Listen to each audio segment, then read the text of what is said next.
Hello বন্ধুরা, good morning. আমি সুস্মিতা। নতুন আরও একটা ভিডিওতে সবাইকে স্বাগতম জানাই।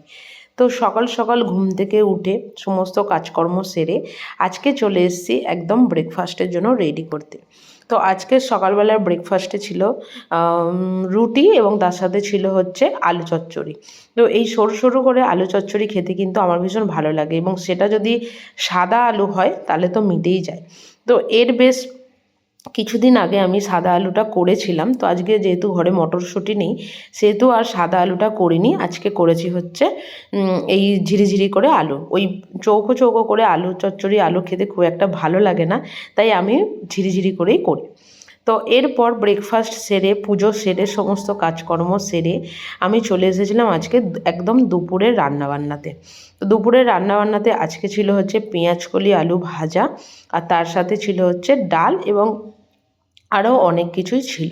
তো পেঁয়াজকলিগুলো বেশ এনেছিলাম কয়েকদিন হলো, যেহেতু এখন শীতের সবজি হলে বেশিরভাগটাই জল দেওয়ার সবজি, সেই কারণের জন্য ফ্রিজে যত ভালো করেই রাখা হোক না কেন একদমই জিনিসগুলো ভালো থাকছে না। আমি আজ 2 বছর ধরেই দেখছি একটা জিনিস, যে এই একটা সময়ের সবজি না একদম ফ্রিজে ভালো থাকে না। যত ভালো করেই রাখা হোক না কেন কোনো না কোনো সময় গিয়ে দেখা যায় যে 4 দিন 5 দিন পরে জিনিসগুলো কীরকম একটা পচে যাচ্ছে।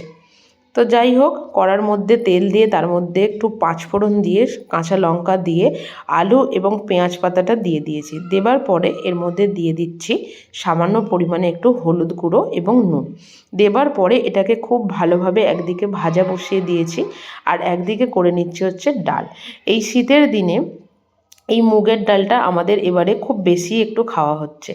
কারণ হচ্ছে মুসুর ডালটা রোজ খাওয়াটা না মানে ঠিক জিনিস নয়। মানে অবশ্যই ভালো জিনিস, কিন্তু আমার মনে হয় যে রোজ মুসুর ডালটা ভালোও লাগে না, আর এও মানে খুব একটা শরীরের জন্য ঠিকঠাক নয়। তো সেই কারণের জন্য মুগের ডালটাই আর কি বেশিরভাগ রান্না করছি। তো রোজকার খাবার মানে রান্না করার আগে এই টেবিলটা পরিষ্কার করাটা একটা আমার সবথেকে বড় শখের কাজও বলতে পারেন, বা একটা দায়িত্বর কাজও বলতে পারেন। তো সেই কারণের জন্য খাবার আগে, খেতে বসার আগে এই টেবিলটাকে আমি খুব ভালোভাবে মুছে নিই। তো আজকে কিছু জিনিসপত্র এখানে রয়েছে, এত মানে রোজ রোজ এই জিনিসপত্রগুলো এখানে থাকে না।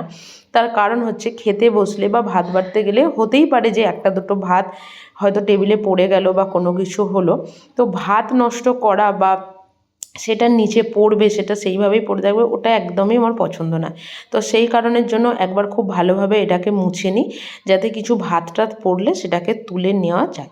তো সমস্ত কিছু খাবার টাবার নিয়ে চলে এসেছি, এবং দুপুরের আজকে লাঞ্চটাও হয়ে গেছে।